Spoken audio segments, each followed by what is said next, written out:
A major mall in downtown San Francisco is being turned over to lenders. That's right. Westfield says it will no longer operate the shopping center, citing a decrease in shoppers, occupancy and sales. You see, since 2019, nearly half of the major retailers at this mall have closed their doors. And it aligns with a greater trend across the nation, showing an increase in the number of vacant commercial real estate spaces, with nearly 1/5 currently sitting empty.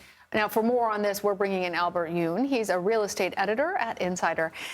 Albert, first of all, help us to understand what is happening in this case.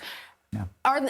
Is Westfield just giving up on equity that they have in these properties? Are they taking a loss on this? What is causing these closures, and how does it actually transpire?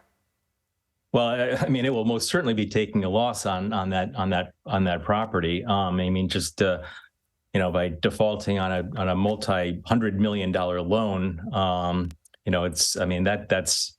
that's basically giving up all its equity in the property, I think. But it's all stemming from what's happened during the pandemic. I mean, this is no surprise to anybody that office workers have been slow to come back, and San Francisco is, a city where they've been among the slowest to come back. And San Francisco is also a place where, like New York, it's got long commutes and people don't want to go into the office, and it's just a big domino effect, really.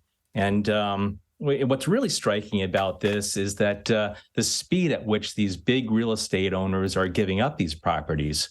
We've seen this happening with office buildings. Okay, no surprise there. But then earlier this month, a big owner of hotels and resorts gave up 2 big hotels on Union Square, about a block from the Westfield city center that Westfield just gave up. So, I mean, just one thing after another. It doesn't look good for San Francisco right now.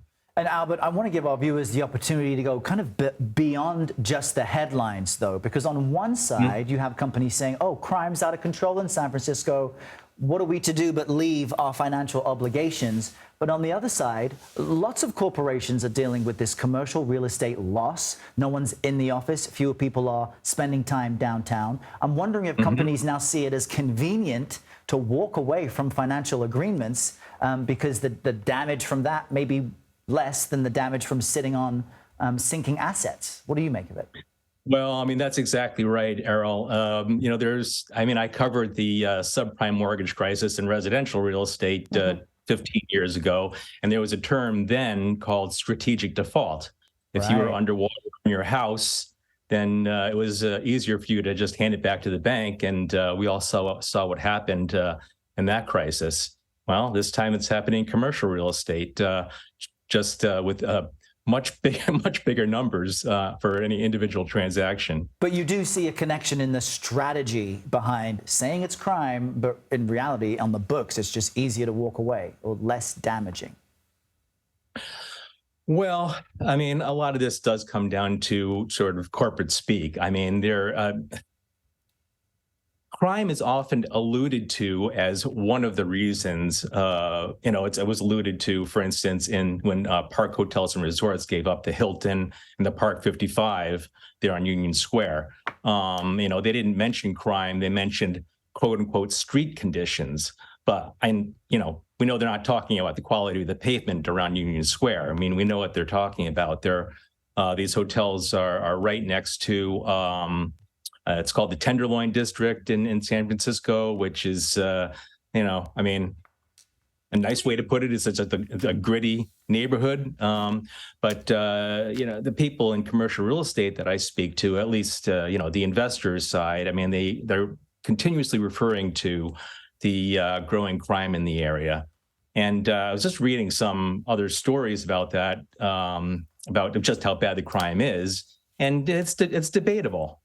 But we're in the age of social media. Things get amplified.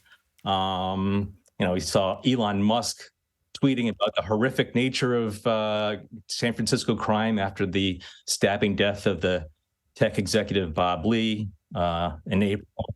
So I see your point, Errol, but it's a perception that isn't going away, the crime bit. Well, really important context historically and otherwise that you provided, Albert. Thank you very much for joining us today. Okay, thank you.